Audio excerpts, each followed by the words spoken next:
out of Science for Success, I should say.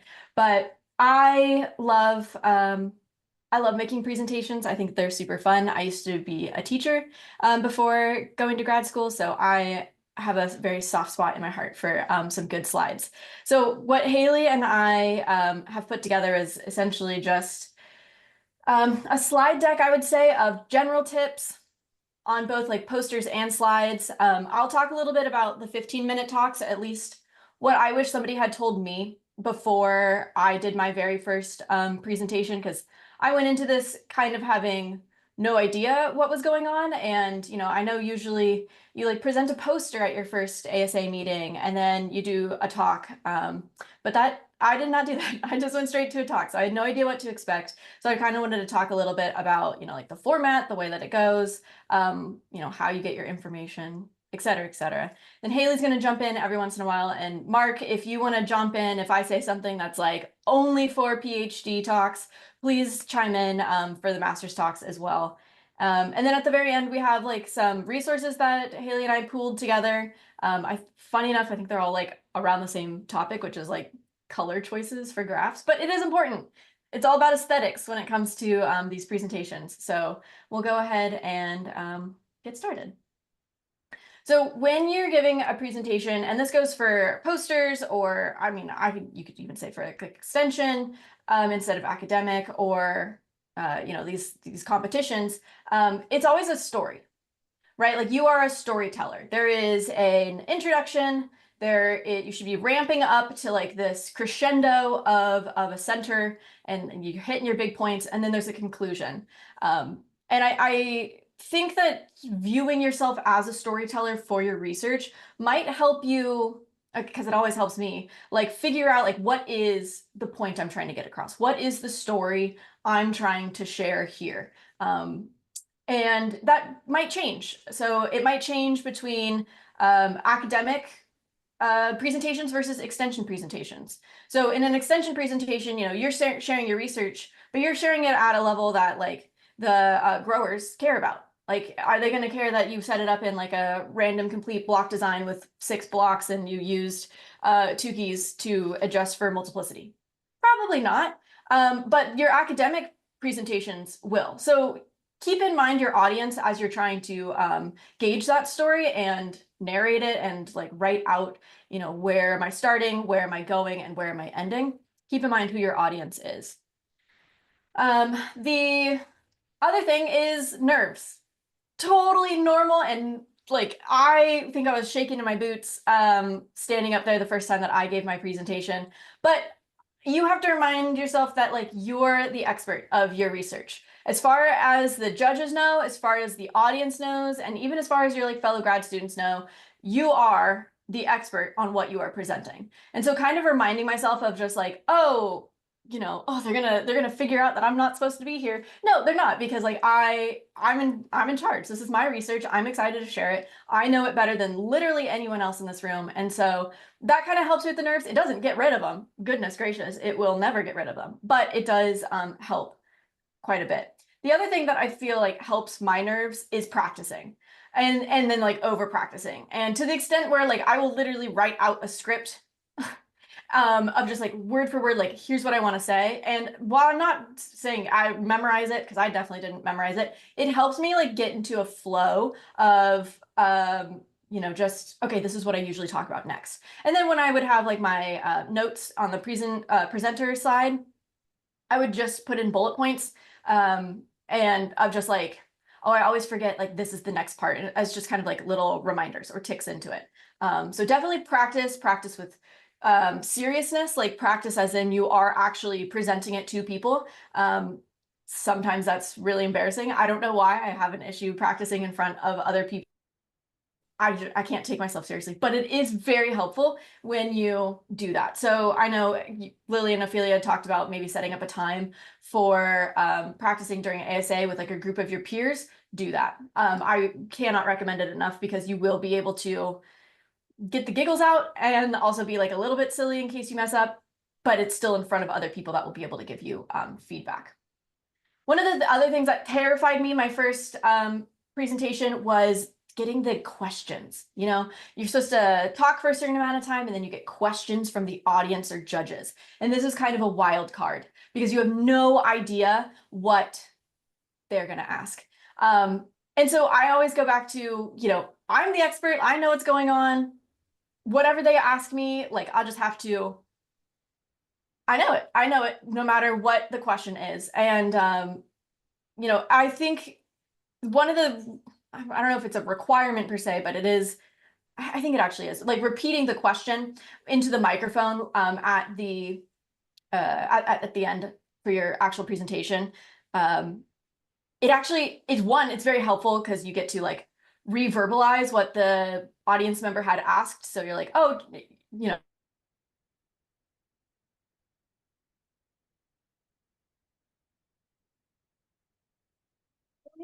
of just like, okay, they asked about this, and I'm going to respond in this way. So I do recommend like echoing the question.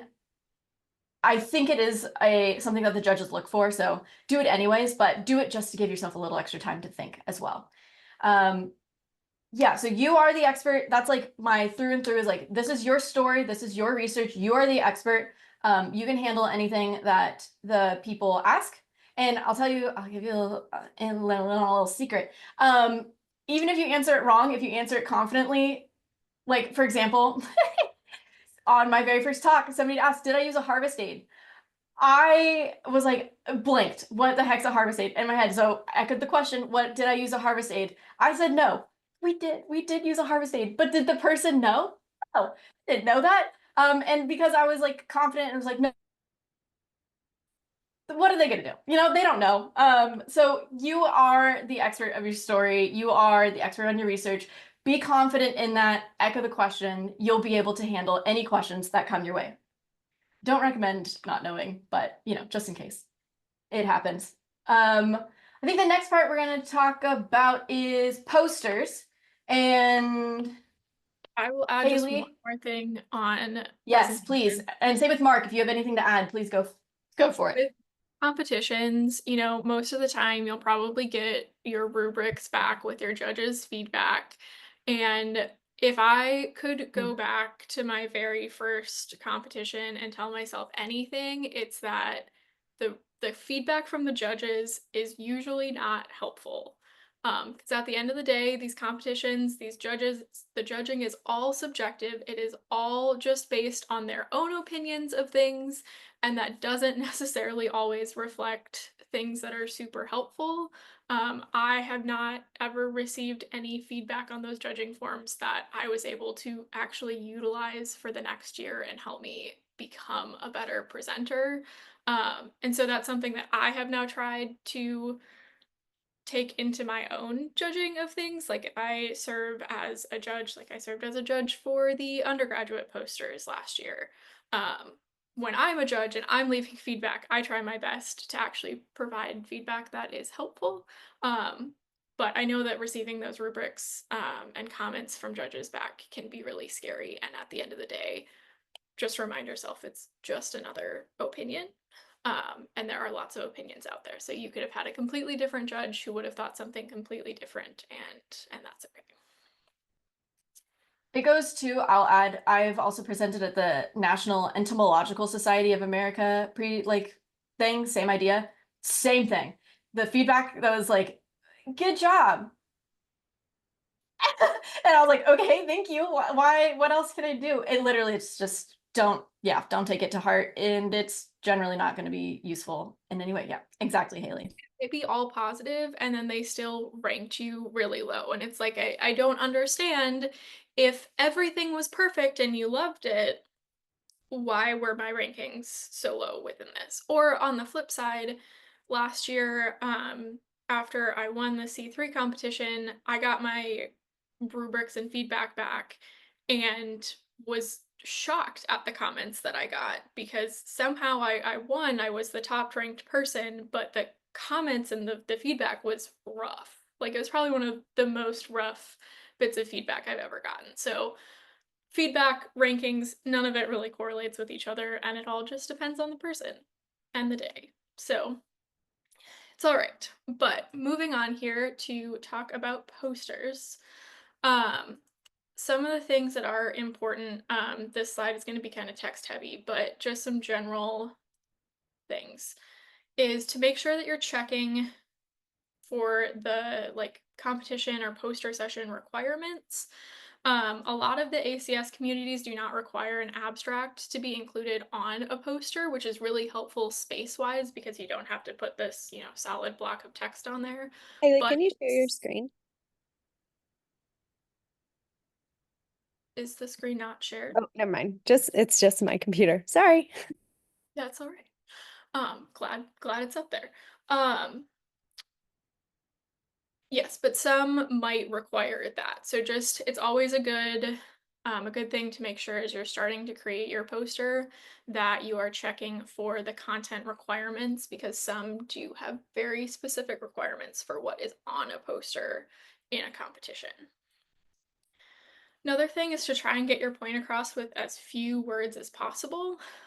Text can make your poster seem overwhelming. I'll show you some examples of my posters that I look back on and I think they are very overwhelming because they are very text heavy.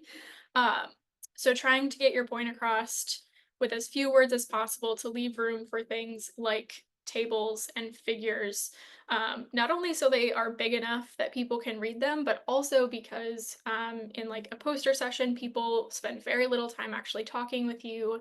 The posters are up all day, so someone might walk by and you are not there, and they're mostly going to be interested in those bits and pieces that they can walk away with quickly, especially without having a conversation with you. Few tips on formatting. Um, Check with your like PI. Your university might have some standard templates that you can use just to help take out, one of the steps of trying to design this, or you can make your own. Um, in general, it is nice to have something that signifies your university on there, or like your program, as well as funding sources, which you'll see on some of the examples, I think. Another important thing just with on the formatting is to check the slide size. So this goes for both PowerPoint and Google Slides. This photo is just looking at PowerPoint, so you get there a little bit different in Google Slides, but in order to make it so you can actually print your poster at the size it needs to be printed, you have to change the size that you are creating in. And so in PowerPoint, you'd go to design, over to slide size, and then change it to reflect, whichever size you need.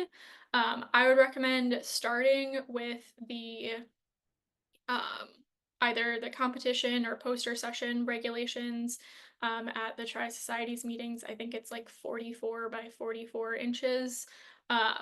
But also make sure that you check with wherever you are printing it to make sure that you are not going over the size that their printer can handle. So, when I was at Wisconsin, we printed through our libraries, and they had a requirement that I think one side of the poster had to be less than 40 inches because the printer itself could only print 40 inches.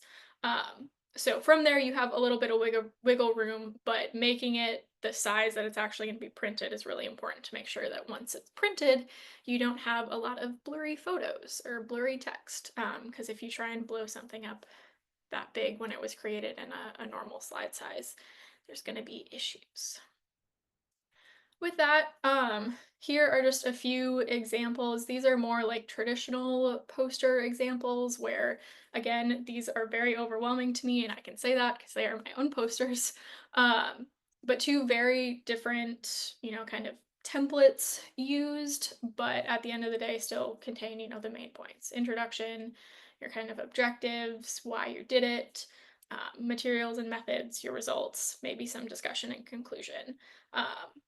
But very traditional in the sense of there's a lot of text on them, they're very busy, you're fitting as much into this poster as you possibly can. I'll get to it in a second. There's this new kind of quote better poster template. And these are some examples of more kind of hybrid where there is still a lot of text on them. They are text heavy, but there are also kind of sections dedicated to just really trying to get a point across. So on the left example, you have the bottom green panel that gives kind of a takeaway statement. In the example on the right, you have the panel on the side that really kind of gives the main points for you to walk away with. And that leads into this better poster. I don't remember exactly how this came about, but for the last, I'd say, 4 or 5 years, the Tri-Societies have been kind of encouraging people to use this better poster format. So the one on the right is kind of the like template example, one of many. If you Google the better poster, you'll find a lot of different examples. But the main goal with a better poster is just to take out a lot of the busyness of a poster and get it to the point that whoever walks by and sees it can within 30 seconds figure out what the main point of your poster is and what the purpose is behind it. The example on the left is my poster from last year, and still, there is a very text heavy portion of it, but then tried to just, this is the takeaway. If you get nothing from my poster, this big green block, which ends up being very large when you actually print it and are standing next to it. But that's what draws your eye. That's the take home point. That's what you want people to walk away with. So those are just some examples. There are thousands of posters at the ACS meetings every year. There's not, I don't believe that there is a right way to do a poster. I'm sure there are several wrong ways. But when it comes down to it, posters are also rather subjective. If you are getting the required information on there, there's a lot of different ways that you can put one together. And that is a very brief introduction into posters, but that is it on posters. Kelly, are you good to take over on slides? Yes, I am. Okay, so I'll talk a little bit about creating slides. The main goal that I think of when creating slides is to direct the audience's attention. They are your slides, isn't they? Your slides are there not as like a crutch, or shouldn't be used as a crutch for you to read off of, to look over at, to essentially have your audience like read what you're saying either. It literally should just be an image, as simple as you can make it, the better it is. And I'll give some examples of like how you can go about directing your audience's attention, but I think that's kind of like the big thing with slides is like the aesthetics. Because like you are the main focus, you are the show, you are the one that is telling me the information. I can read, right? I know how to read. I can read a slide if I want to, but I don't want to. I want to listen to you tell me what's going on. And then I want to see something pretty next to you. So a few of my like tips for this is lose the text whenever you can. Get rid of it. If you have to have text somewhere on it, make sure it's a large, clear font and make sure that that font is consistent. I don't know what it is about consistency with fonts. I'm terrible at this, and like I always have to go back and double check everything. Like if you make a graph in SAS or in Excel and it spits it out of like whatever font it is, and then you do your fonts on your PowerPoint in like Comic Sans and it's spitting out Times New Roman, it just looks a little funky, looks a little clunky, looks a little put together. Stay consistent. I'll talk about how you can find some of these, like you don't have to come up with the consistency yourself at the very end, but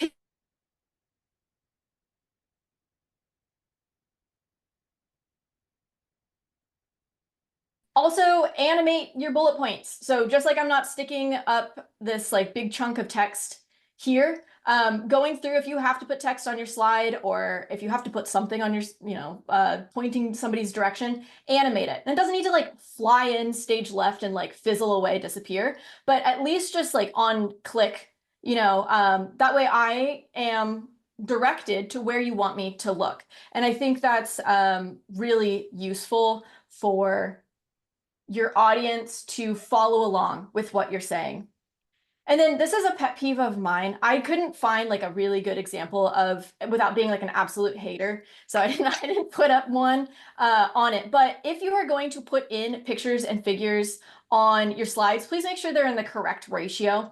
Okay, you could have something like this where I'm talking about the disease pressure of these soybeans.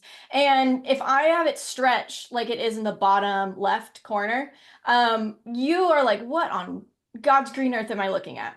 So make sure it's in the correct ratio, like what is on the right. Like it's a little bit easier to see that, oh, we're looking at soybean plants and oh, okay, I see the disease pressure, yada, yada, yada. Whereas like if it's squished down or stretched, it's a lot harder to see. And the same with like graphs. I've seen it a lot with when people try to make like a picture as the background of the slide and they'll just like stretch the whole thing and it's just distorted. Don't do that. Just make sure it's in, you might have to fiddle with it, might have to be a little smaller.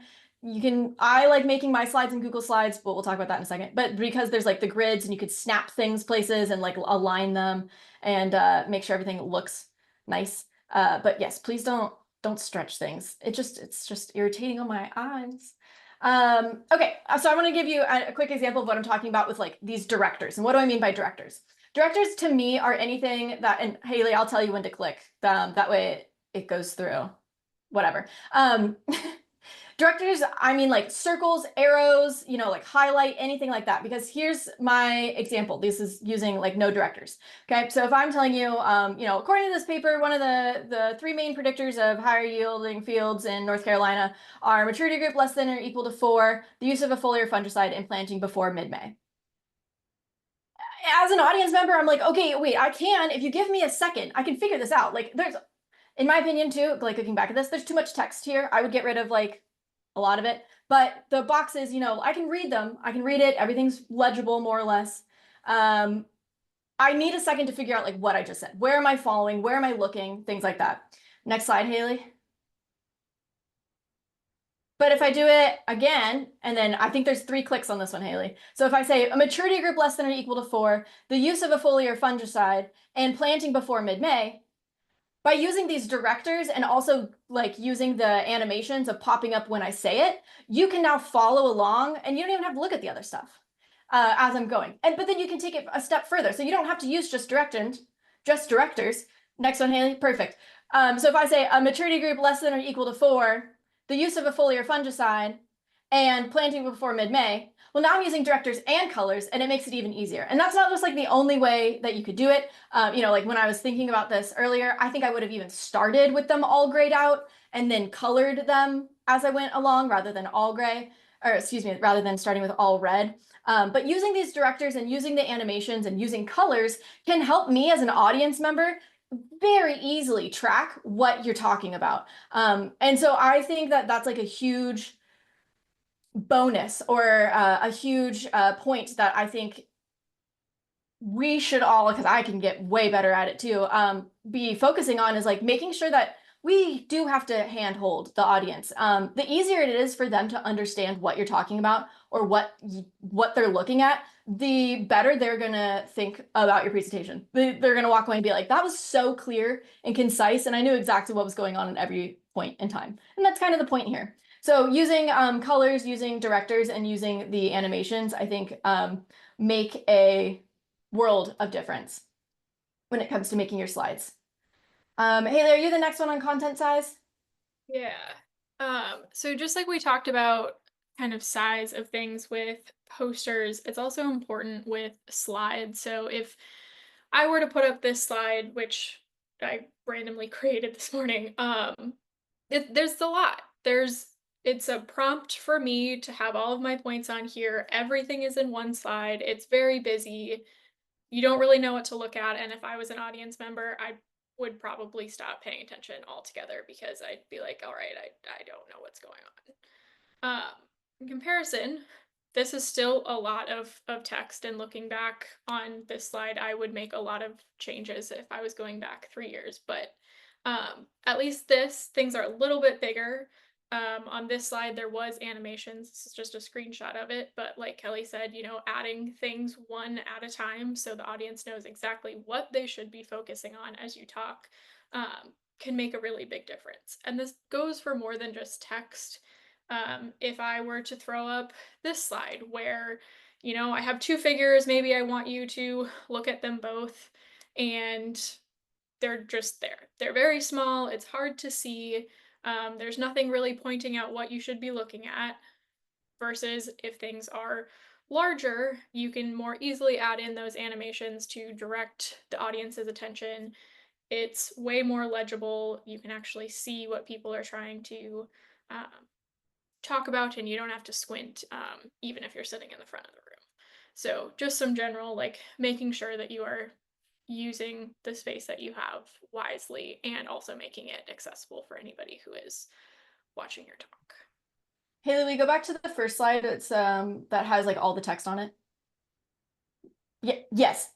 I think too, like even just this question down at the bottom, if you got rid of like everything else and just had that question there, is hybrid rye viable for Wisconsin farmers? I don't know as the audience member. I'm now listening to you and thinking about this question, and like, how great is that? Now I know what we're talking about, but like I'm listening to Haleigh. I love a good question in a PowerPoint slide because again, you're like engaged of like, well, what's the answer? But I have to listen to Haleigh in order to figure out what the answer is. I can't just read it here. So anyways, I saw that and I was like, ooh, perfect. I love a good question mid-slide. That also comes into play when we talk about rapid talks. So yeah. Are you good to talk about the Yep. 15? Okay, so I just wanted to give a brief overview of what the 15-minute talks are so that you have a better idea of what to expect. That you will be presenting in like a block of students. So when I'm sure you maybe have gotten your time already of like what time you're presenting at like 11 a.m. in this room. That's going to be like a block of students that are usually going to be in the same category as you. Obviously there's like can be different, but I didn't know like what is like who's going to be in the room with me and like what's going on. And it's like usually that block of students there. I don't know how many students they usually fit into a block, but that's the idea. You ideally in a 15-minute talk are going to be talking for about 12 minutes. And that will leave about 3 minutes for questions. That can be a little bit shorter, you can go for 11, but then you have 4 minutes for questions. And there's really, unless there's like a really in-depth question, there really shouldn't be more than like a bunch of questions, or like, like 2 or 3 questions from the audience members. So 3 minutes tends to be like a good amount of time for them to at least ask 1 or 2. And get like an actual full response out of them. So that's like the goal as you're creating these slides, to keep that in mind. I would also say that I didn't know this when I went through. So like I said at the beginning, I make all my slides in Google Slides. That's just like where I'm most comfortable. I'm familiar with all of the tips, tricks, and fun little odds and ends there. When you download it as a PowerPoint file, it does not work perfectly. And the way you have to submit this to the computer, like the day before or the night before, the morning of, heaven forbid, is on a USB. So make sure you have a USB somewhere, and as a PowerPoint file. Now, I did not know that when I downloaded it as a slide and I went through and looked at it on PowerPoint and I was like, okay, it looks good, and put it in, that it won't do the animations correctly. Things shift for some reason. I don't know. So what I'm telling you this now, so that way, if you make them in slides like I do, download it to PowerPoint, and then you can fuss around with it in PowerPoint beforehand, or you can just make it in PowerPoint like outright. But that is the file that you're going to have to submit through a computer. And that's just, you take your USB, there's like a room full of computers and people there to help you. You plug in your USB, you like click and drag it over and make a copy. They put it into the file for like the time period that it is. And then that's it. You're like good to go. I can't emphasize it enough. It caused so much stress. Like the morning up, I was like, what do you mean? It doesn't, appear the way that it's supposed to, or like all my little directors were off a little bit and like irritating. So just so that you know ahead of time, make sure that it is in a PowerPoint format and that you have a USB and that it is working. And then the last part is that you will see it in presenter view as you are presenting. So in case you're unfamiliar with presenter view on PowerPoint, familiarize yourself. your notes will pop up on the, as you can see on like the bottom right-hand corner. You have your next slide, which is up above. And then the two parts, I think, Haleigh, there's two little clicky things that pop up if you click twice. Yeah. That I want to direct your attention to is in the top left-hand corner, there is a timer.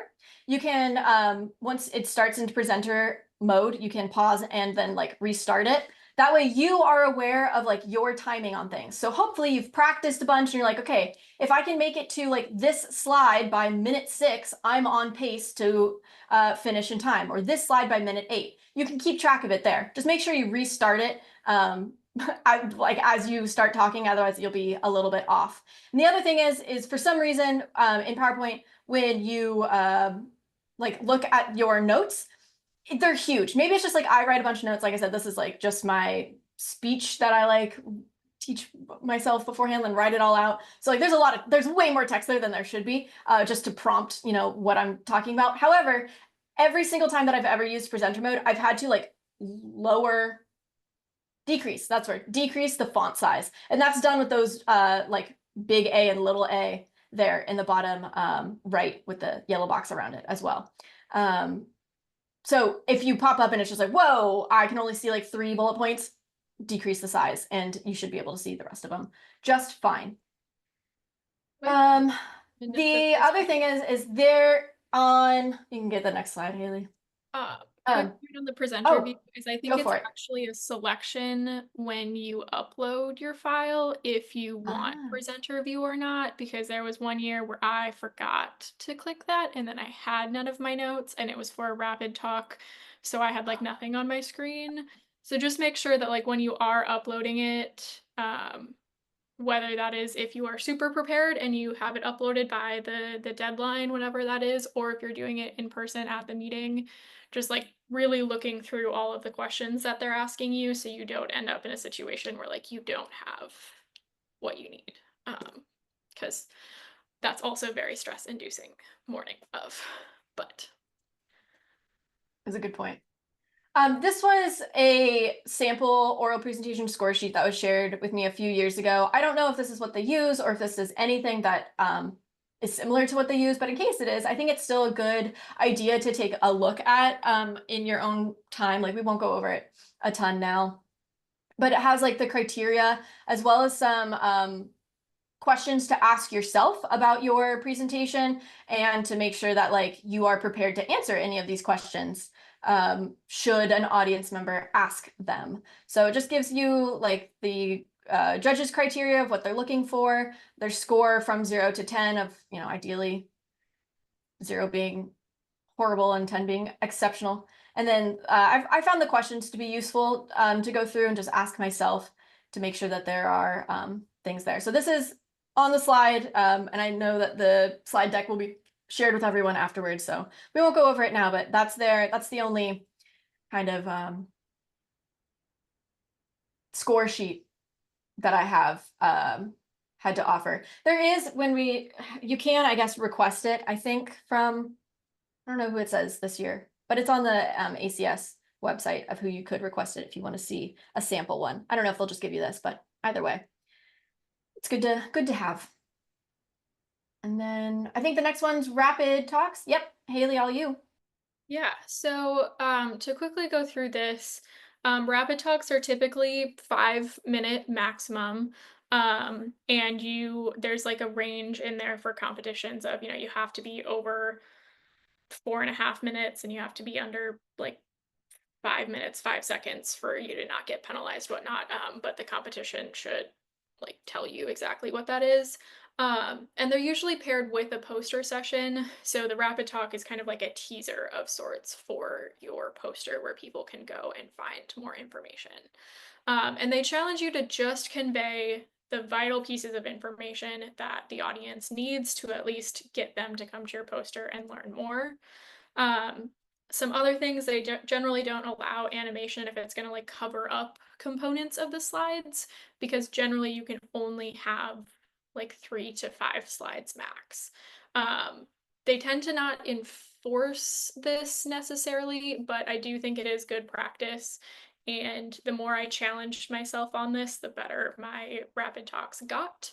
Um, and to bring it back to Kelly's point on questions, um, it's kind of recommended that when you're doing a rapid talk that you phrase your title as a question, and then the talk itself kind of walks the audience through what the answer might be. So this was my rapid talk from 2 years ago. Can we grow diverse grains in Wisconsin? And this was my first slide.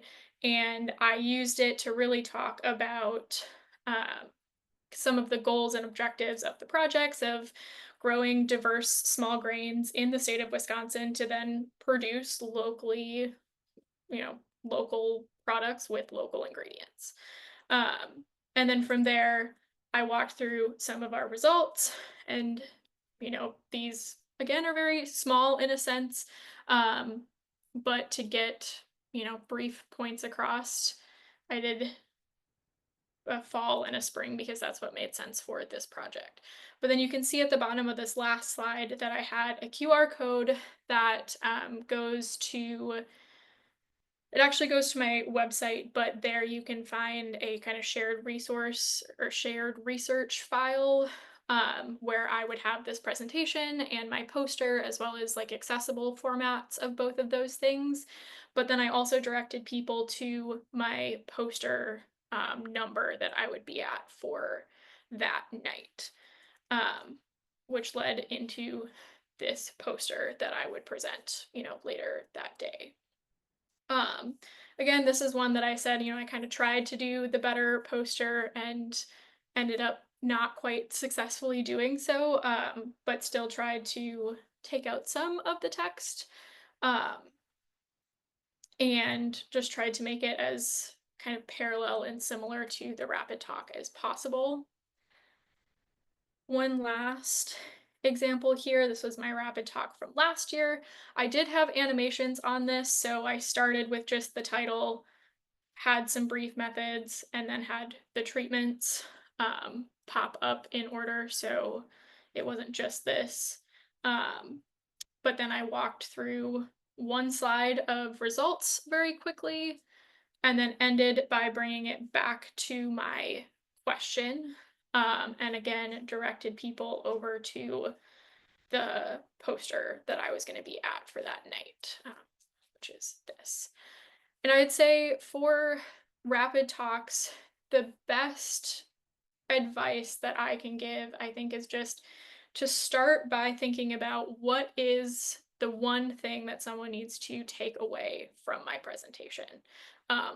Because in 5 minutes, that is all you can include in your presentation. And so when I would start with just like my full set of slides and then try and break it down into, 3 slides, I could never really get to the point where I was successful. Versus if I started with, okay, what is the one thing that I want someone to take away? And then built my talk and my slides around that, I was much more successful in delivering a good talk. Like Kelly said, practice is really important. I think it's even more important for a rapid talk, because if you are used to giving, I had given talks on the seed treatment project several times in 15-minute plus formats. If you accidentally slip back into those talks where you have more time, you're going to end up very rushed or over time, and then that's going to hurt your scores. So practicing just the bits of information that you need to convey for the rapid talk, I think, is really important. These are two, I think these are from last year, the poster judging contest and the rapid talk.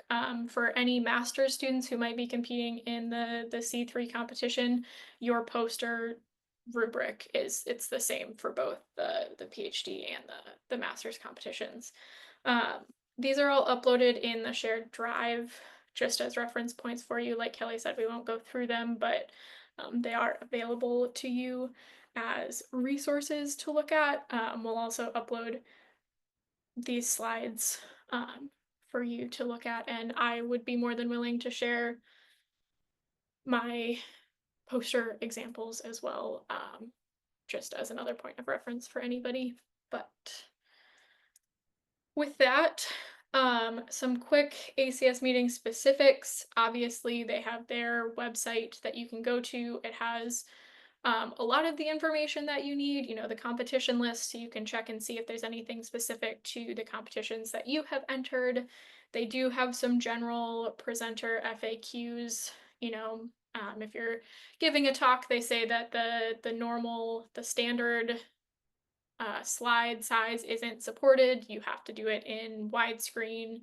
Some of those kind of technical requirements that are useful to have when you start making all of your presentations and posters rather than trying to adjust to them afterwards. But I'd also just recommend that you check in with your PI or senior graduate students in your program for tips and tricks, because it really does get easier the more that you do it. And they probably have some really great insights into how to prepare or how to create your presentations. Lastly, some helpful links and resources. We'll probably add a few to this, but it's helpful to use like your schools or your program's branding, especially if you're putting those logos on the poster. It just helps. Oftentimes they'll have color palettes, they may have slide templates, different fonts, just to help everything become more cohesive. There's also a link there for a colorblind friendly palette.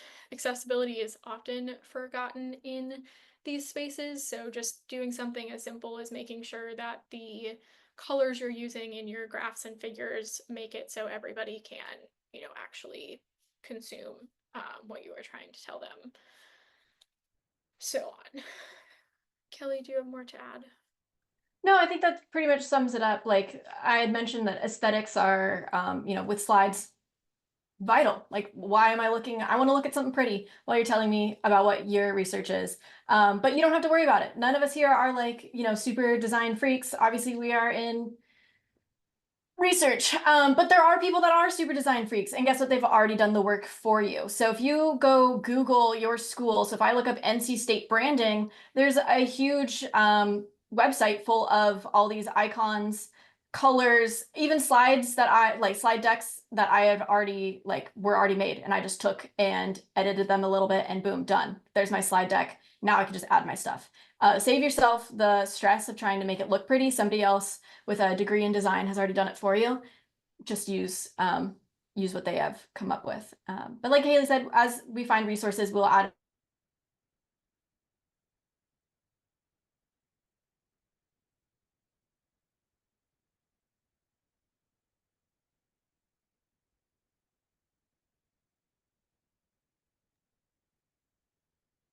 Did Kelly just cut out?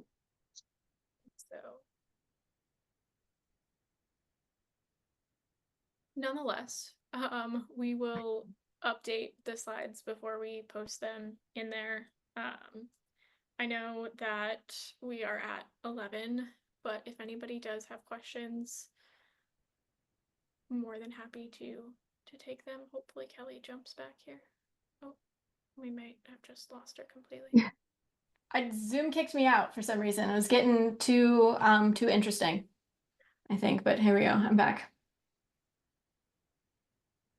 I did put it on the agenda for some time. If Mark want to share a little bit of how he prepared for his, just giving a different perspective. But is it okay if we go like 3 minutes over, just a little bit?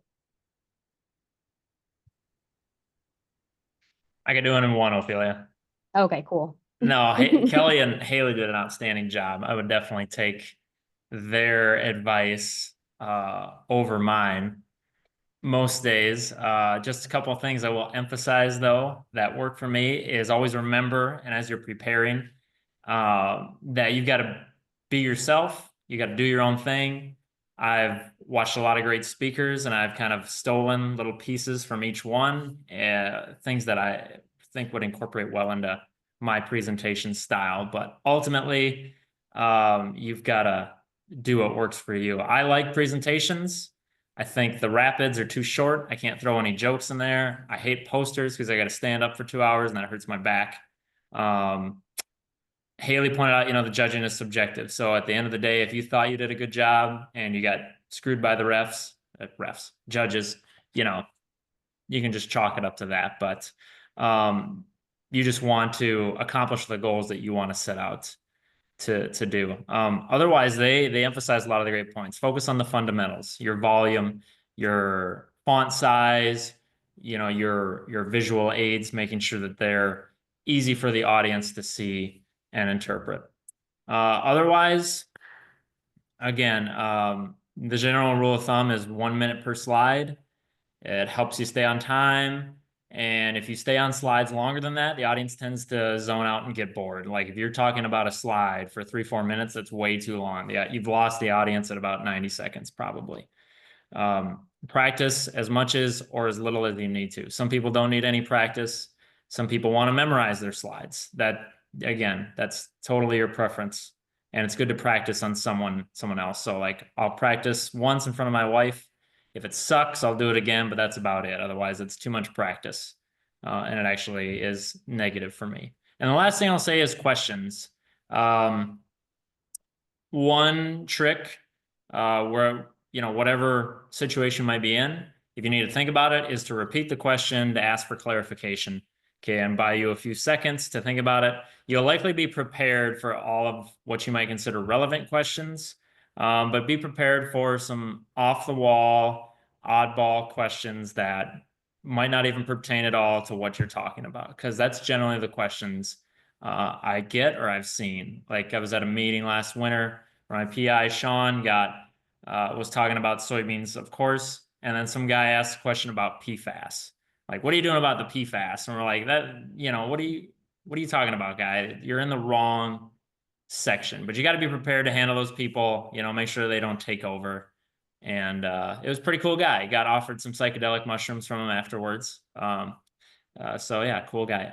Again, the biggest thing I want to emphasize is you've got to set your own goals and make the presentation about you.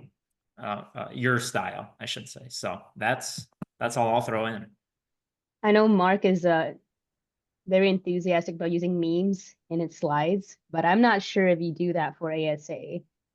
I still do. Throwing memes. Yes. Okay. Yes. Cool. Again, it's good to know your audience, whether you're talking to farmers or students or scientists. At the end of the day, to me, science tends to be pretty boring to your average human. So, I like to liven it up a little bit. That keeps me interested. Hopefully keeps at least the majority of the audience interested. I know some people don't want things a little more serious, but I'll have plenty of time to be serious when I'm dead. That goes back to just like making your presentation your style too, because Mark is someone who can definitely pull off the memes and the jokes, and it works really well for him. I am not. If I try and tell a joke in any presentation, it falls flat. I tried to do that in my defense. It did not work. So knowing yourself and what you're comfortable doing, like if you have to try to do it in a presentation, it's okay to just leave it out. If you're someone who is naturally like that and it just flows really well, I think it works. I enjoyed listening to those presentations. But know that when I try and do it myself, it's definitely not gonna work out for the best. Yeah, Sean, our PI, a great speaker. He'll start throwing out some political themed jokes, and he can have at it. I'm not touching that sphere. Okay, one last thing. Is it okay if we wrap up? I do need you to update your information